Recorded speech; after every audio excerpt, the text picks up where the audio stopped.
Watermarks, copyrights, even signatures are a great way to protect your pictures if you're using them on the internet or even just promote your website.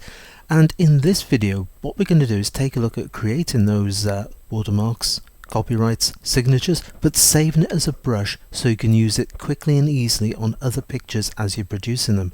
Using Photoshop Elements 9 here, but exactly the same that we're doing here applies in all versions of Photoshop. Okay, to take a look at this picture here, we're going to add a sort of like a bit of a watermark signature to it. So coming across, we're going to pick up the type or the text tool, and just coming up we got some random sort of type. You can see if I could just move that out of the way there. Not going to worry, going to click down. You'll also notice the default, the largest font size we can get is 72 points there. So right, in we go. You'll notice it's gone in as a new layer with a big T in there, and it is called layer 1. Now coming across, I'm going to add a copyright symbol. If you're using a Mac, it is Option with the letter G. That's Option and G. If you're using a PC, it is Alt followed by 0169. That is Alt 0169. Now that's using the 0169 on a numerical keypad. That's the keypad on the right hand side of your keyboard. If you're using a laptop, you can't use that Alt 0169, but I suggest you use open bracket C close bracket to give you that copyright symbol look, and then we can carry on. I'm going to put in my website.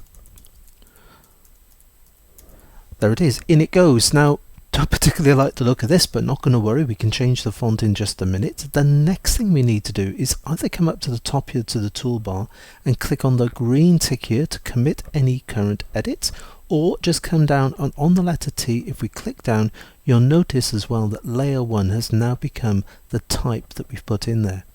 I've got the type tool. I don't want to sort of use it again. I'm going to press the letter H to give me the hand tool, because if you do click down, it puts in another type layer, which you don't want to do. But if we just come across, if we double click on it, you'll notice we can now highlight the text. If you move your cursor away from it, you've got the move tool, so you can move this anywhere in the image. The other thing is, if you double click again, if you press and hold down Command or Control, so this is holding down Command or Control, we can actually make the text or type much bigger in size. We can now fill the entire picture. The other thing we can do with this highlighted is coming up, taking a look at the fonts we've got here. If I click in the window, you'll notice the way the font has now become highlighted. With it highlighted, we can use the up and the down arrows on the keyboard to scroll our way through the various fonts until you find one that you may like. This is particularly useful if you're using a signature brush. Now, when I reach this one, I know that I'm not going to go any further. Every time I reach this particular font, for some reason it stops. Let's go to something else, something like that. There's a font in particular I want to use. It's quite a big bold font. It's called Impact. Now the other thing you can do is, if you know the name of the font, type in the first letter. So I'm using Impact, so I'm going to go for I. In this case it goes straight to Impact, but you'll notice the font hasn't changed. Use the down arrow to drop down one. Now the up arrow to go back to Impact. There it is. Now fonts vary in size. The size we had for the last one using the font there would fill the entire width of the picture. This one is a bit smaller, so once again just pressing Command or Control, coming across, I'm going to drag this out, grab and hold to the bottom. You can see on the bottom there you get the arrow facing diagonally across, so we can make this bigger into that sort of area there. That looks pretty good. Right, next, just switching off the background layer like this, you can see there's our type or text. One important factor with this, we're now going to save this as a brush. The important factor is, and it is a very important factor, is image. You'll notice if I go to resize, if I go to image size, it is a small resolution. I've dropped the resolution down to 72 pixels. That is a web sort of resolution, so I've dropped it down to 72 pixels. If you use higher, if you use a print, 240, 260, 300, and sometimes with different fonts, the next step doesn't work. I'm just going to click cancel. The next step, this is the important step, is edit, define brush. Now if you had a bigger size image, define brush would be grayed out. You'd just see define pattern. So just check your image size and check your font to get define brush. Clicking on define brush, thank goodness, I hear you say. There it is. You can see it's given us a number here. It looks a rather cramped looking. There it is, but it's also given us a name. I'm going to rename this copyright, so you can call it whatever you want to call it. Click OK to that. Job done. Grabbing hold of our copyrights or just pressing delete, dropping it in the bin, there it is. Now when you want to apply the copyright symbol or your signature or your watermark, if you put in a new empty layer, come across to the toolbox, we can pick up the paintbrush, you can come up to the top here and you've got this panel. I'm just going to click off, press enter or return to get rid of that panel. If you right click, there's exactly the same panel. You can scroll down to the bottom. Remember what that number is?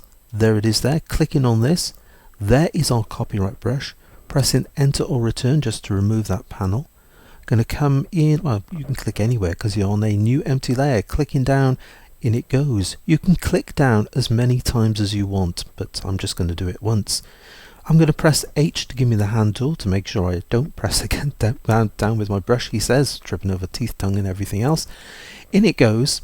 We're now going to go to layer.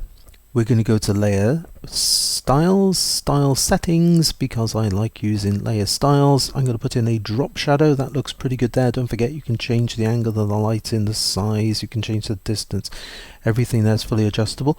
You can drop down as well. Let's put a bit of bevel around it, and with bevel we're going to take the size up, oh no, just to that sort of area there, and we're going to click OK. So in it goes.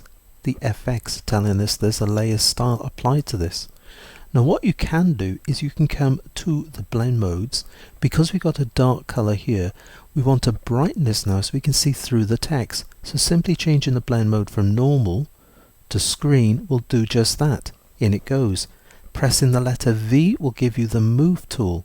We can now come in, we can move this, you can see right the way through, and you may want to put this sort of big and bold like that. Don't forget Command T or Control T, you can actually drop it down in size as well. Just come into the top corner, I'm holding down Shift as well to constrain all the proportions, clicking on the tick, pressing enter or return, there it is, job done. Let's take a look at that again. This time I'm going to come to a bigger picture. If the tab would allow me, thank you.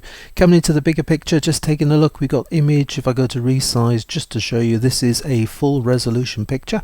Click OK to that. Don't forget, you put in a new empty layer.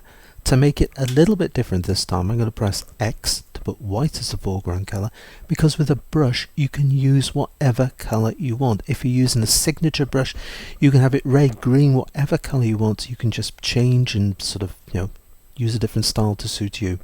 Clicking down, in it goes, pressing that H again just to give me the hand tool before I click on something else. Looks a bit small. Command T or Control T, we can come into the top corner there, holding down Shift, going to make this bigger like that. Looks pretty good. Pressing the tick, you'll notice it's looking good like that. Dropping it down into this sort of position. Going to do the same sort of thing. We're going to go to layer, we're going to come down to style settings. I'm just this time going to do a little bit of bevel on it and just taking that up a touch or two like that, clicking OK. Right, this time we got a light, so this time we need to darken it down again to the blend mode, this time with multiply. Through it comes. Now don't forget, the other thing you might like to do is just drop the opacity down as well. It's on an empty layer, so you can drop the opacity right down, just fade it into the distance, and there it is. You can come in, and the same thing sort of with this is if you want to apply, just using Command T or Control T, let's drop this down in size. Sometimes you may want to put several copyrights on a picture in various positions. You can do that. Command J, Control J duplicates this layer. You can move that across, you can put another logo, another copyright in another part of the picture. Once you've done it as a brush, you can do whatever you want. So go on, give it a try. Until the next time, happy imaging and take care.